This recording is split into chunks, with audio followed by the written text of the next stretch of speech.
Hello guys, प्रणाम आप सभी को। एक बार फिर से आप सभी का स्वागत है हमारे यूट्यूब चैनल क्रांतिवीर मैथमेटिक्स पर। जैसा कि आप सभी स्क्रीन पर देख रहे हैं, इस वीडियो में हम डिस्कस करेंगे CSIR नेट दिसंबर 2023 का एक क्वेश्चन हमारा इंटीग्रल इक्वेशन का एक क्वेश्चन है।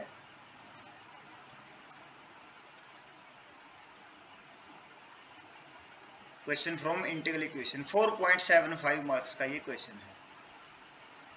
ओके, अब क्वेश्चन हमारा क्या है कि let y be the solution to the Volterra integral equation yx is equal to ex plus integration from 0 to x 1 plus x square by 1 plus t square yt dt, then which of the following statements are true। देखिए आप सभी इससे एक बार video को रोककर खुद से try कीजिए कि आप इसको कैसे करोगे। थोड़ा सोचिए कि आप कैसे करोगे और क्या आपका फिर आंसर आता है, और फिर मैं कैसे इसको कर रहा हूं उससे आप इसको मैच कीजिएगा अप्रोच को। ओके, तो चलिए हम स्टार्ट करते हैं। देखिए, हमें कुछ पॉइंट्स पे मतलब y1 पे एंड y√3 पे हमें वैल्यू हमें निकालनी है इसकी। बेसिकली हम वोल्टेरा के केस में क्या करते हैं, जब हमें सॉल्यूशन निकालना होता है तो हम मैनी टाइम्स जब हमें yx निकालना रहता है तो हम क्या करते हैं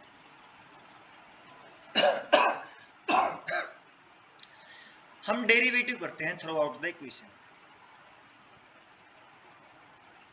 डेरिवेटिव अप्रोच से हम जाते हैं और 0 to x ये जो हमारा ये टर्म है इसका हम डेरिवेटिव करते हैं प्रॉपरली एक मेथड से जो हमारे पास होता है डेरिवेटिव करने का। ओके, इंटीग्रेशन के डेरिवेटिव का जो मेथड है। अब उसमें अगर हम देखिए वोल्टेरा में अगर हम इंटीग्रेशन अगर हम करते हैं और सॉरी डेरिवेटिव अगर हम करते हैं तो हमें y डैश और y double dash y triple dash इसमें इक्वेशन मिलती है, जिसको हम ओडी वाले फॉर्मूले से, ओडी में जो हम फॉर्मूला यूज करते हैं उससे हम इसको सोल्व करते हैं।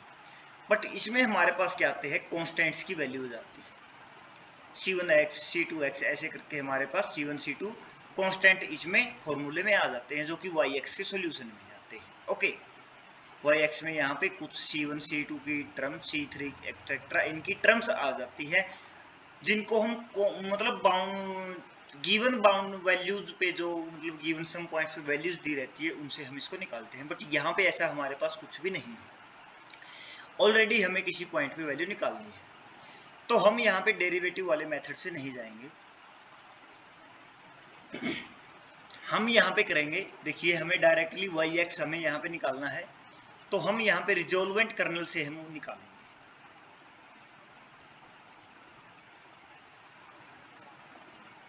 रिजोल्वेंट कर्नल, देखिए रिजोल्वेंट कर्नल क्या होता है, हमारे सॉल्यूशन में yx is equal to fx plus lambda a2x kxt yt dt, ये हमारी वोल्टेरा इंटीग्रल इक्वेशन है, वो फर्स्ट काइंड। ये नॉन होमोजेनियस है अगर fx नॉट इक्वल टू 0 है। ओके, इसका सॉल्यूशन अगर हम देखते हैं तो yx is equal to fx plus lambda a2x, यहां पर आता है resolvent colonel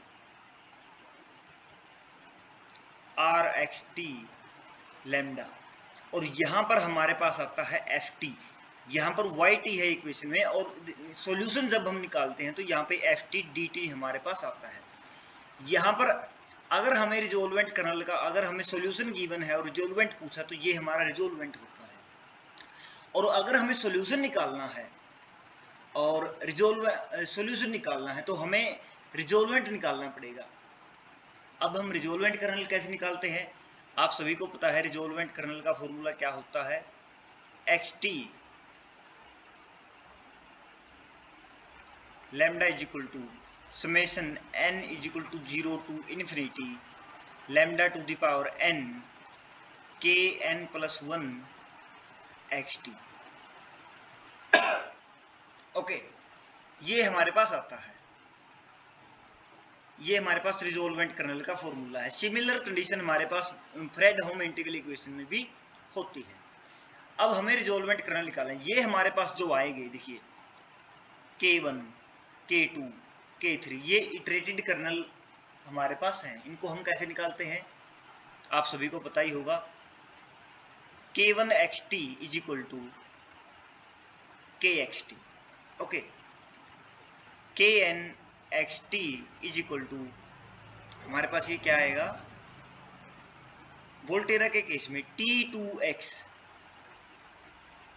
KXZ KN-1ZT DT, sorry DZ, ये हमारे पास आता है इसका निकालने का फॉर्मूला। अब इस इक्वेशन में अगर हम देखें तो हमारे पास KXT क्या है। KXT हमारे पास है 1 + x²। इसका हम लिखते हैं, देखिए हमारे पास क्या इक्वेशन है, yx = EX + 0 to x 1 + x² / 1 + t² yt dt, ये हमारे पास है, ओके। अब इसमें ये हमारे पास क्या है fx, ये हमारे पास क्या है KXT। हमें निकालना है रिजोल्वेंट कर्नल, ये हमारे पास वैल्यू है a की। हमें रिजोल्वेंट कर्नल निकालना है, देखिए K1xt, हम इटरेटेड कर्नल हम निकालते हैं। K1xt is equal to KXT is equal to 1 + x² / 1 + t²। आगे हम निकालेंगे K2xt, हमारे फॉर्मूले से T2x KXZ 1 + x² / 1 + z² and K1 K2 है ना, तो n-1 2 - 1 1 K1ZT DT। ये देखिए हमारे पास क्या आया, सॉरी DT नहीं, यहाँ पे आएगा DZ। तो Z के केस में 1 + x² / 1 + t² एक कांस्टेंट है, और हमारे पास Z यहाँ पर 1 बचेगा तो हमारे पास यहाँ पे आएगा x - t, ओके। नेक्स्ट हम निकालते हैं K3 T2x 1 + x² / 1 + z² into में K2 हमारे पास ये आया है, K2ZT हम रखेंगे 1 + z² / 1 + t² z - t dz। इसको निकालिए आप, देखिए z² से z² ये हमारा बाहर आ गया,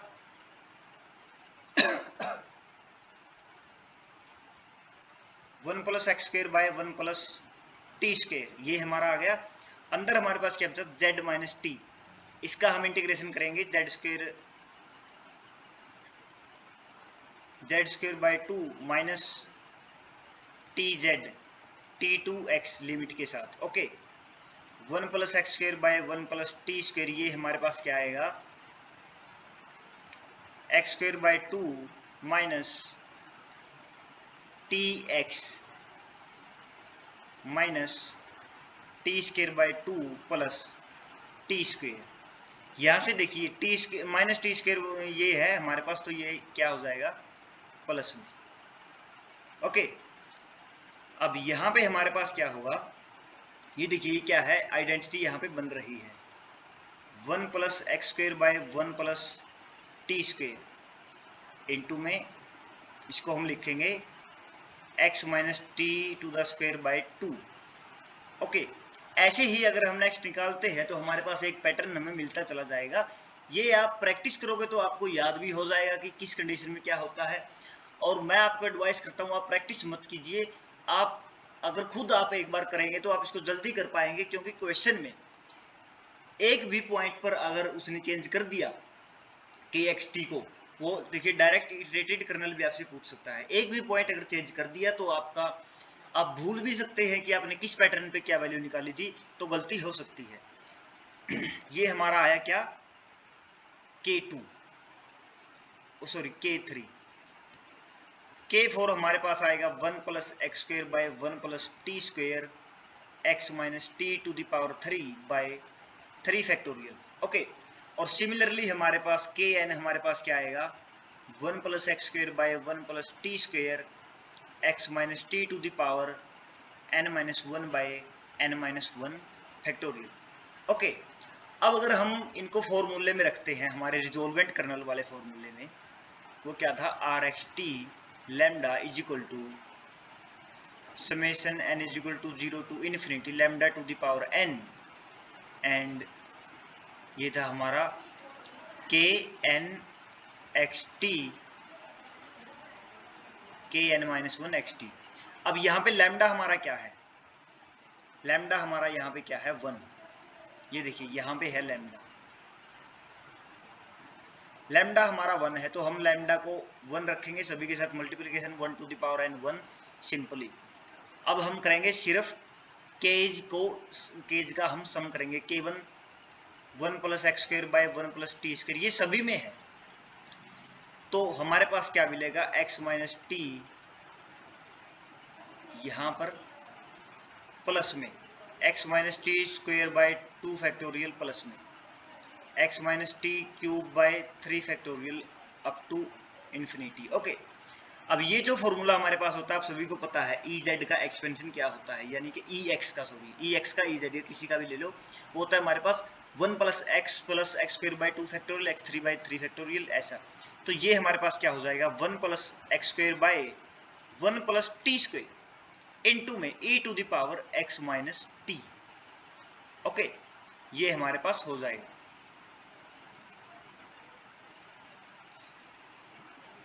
ये हमारे पास रिजोल्वेंट कर्नल आया। अब हम डायरेक्टली हमारा सॉल्यूशन निकाल पाएंगे।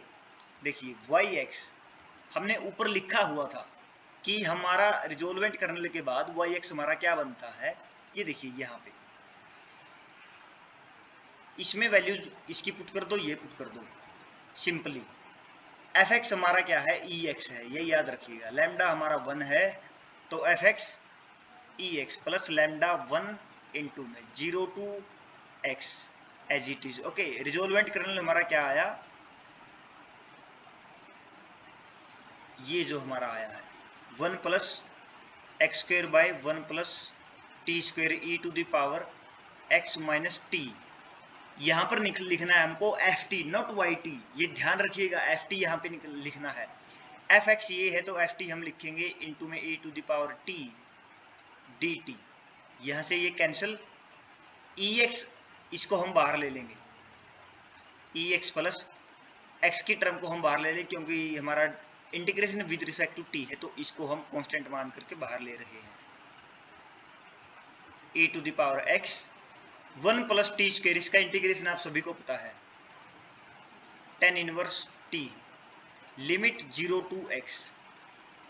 ये हमारे पास क्या हो जाएगा e x plus 1 plus x square.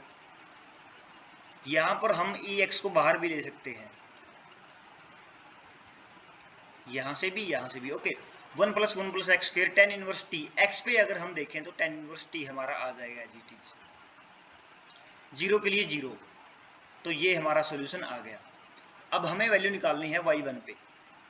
y1 की वैल्यू अगर हम निकालें तो tan इनवर्स 1 हमारे पास क्या होता है पाई बाई 4, तो y1 की वैल्यू हमारे पास क्या I is equal to e 1 plus 2 into pi by 4 is equal to e 1 plus यहाँ पे 4 आएगा पाई बाई 2। ओके, ये हमारा कौन सा ऑप्शन है आप देख सकते हैं, ये हमारा ऑप्शन है सेकंड। और सिमिलरली √3 पे अगर हम वैल्यू निकालें तो यहां पर भी हमारे पास वैल्यू आएगी e to the power tan inverse √3 की वैल्यू आप सभी को पता है क्या होगी pi by 6। Okay, sorry pi by 3 60 degree. तो ये हमारे पास आएगी e to the power √3 1 plus 4 into pi by 3। ये वैल्यू हमारी बाई √3 की आएगी। देखिए √3 की वैल्यू, ये फोर्थ ऑप्शन हमारा करेक्ट हो गया। तो हमारा आंसर आया second and fourth. Okay, I hope आपको ये बहुत अच्छे से समझ आया होगा। अगर इसमें आपको प्रॉब्लम है, देखिए मेन थिंग इसमें क्या है, approach, how we do question, किस अप्रोच से हम क्वेश्चन पर जाएं, कैसे हम करें। यहाँ पर देखिए मैन स्टूडेंट्स यहाँ पर गलती क्या करेंगे कि वोल्टेरा है और डेरिवेटिव वाला फॉर्मूला लगाओ और दोनों साइड करते जाओ, बट डेरिवेटिव से यहाँ कुछ मिलने वाला नहीं है, क्योंकि डेरिवेटिव के बाद भी अगर हम जाते हैं किसी पॉइंट पे हम पहुंचते हैं, ऑर्डिनरी डिफरेंशियल इक्वेशन वाले मेथड से अगर हम जाते हैं, तो वहां पर हमको C1 C2 को निकालने के लिए एक पर्टिकुलर वैल्यू निकालनी है, हमें सॉल्यूशन का आइडिया नहीं लेना है। तो उसको निकालने के लिए हमारे पास फिक्स कोई पॉइंट पे वैल्यू गिवन चाहिए, बट गिवन वैल्यू कुछ है ही नहीं। ओके, तो वो फेल है, हमें डायरेक्ट सॉल्यूशन चाहिए भाई। सॉल्यूशन चाहिए तो हमें रिजोल्वेंट करना चाहिए, सिंपल सी बात है। और अगर आप देख सकते हैं कि अगर हमें उनका आइडिया चाहिए कि सॉल्यूशन एग्जिस्ट करेगा या नहीं करेगा, उसके लिए अलग मेथड्स हमारे पास हैं। ओके, तो ये मेथड हमारा जो है ये फ्रेडहोम में भी काम करता है ऐसे ही। Okay, so thanks guys, thanks for watching this video. और अगर आपने हमारे चैनल को सब्सक्राइब नहीं किया तो प्लीज़ सब्सक्राइब करिए और अपने फ्रेंड्स को भी बोलिए कि वो सब्सक्राइब करें अगर वो हायर मैथमेटिक्स में इंटरेस्टेड हैं तो।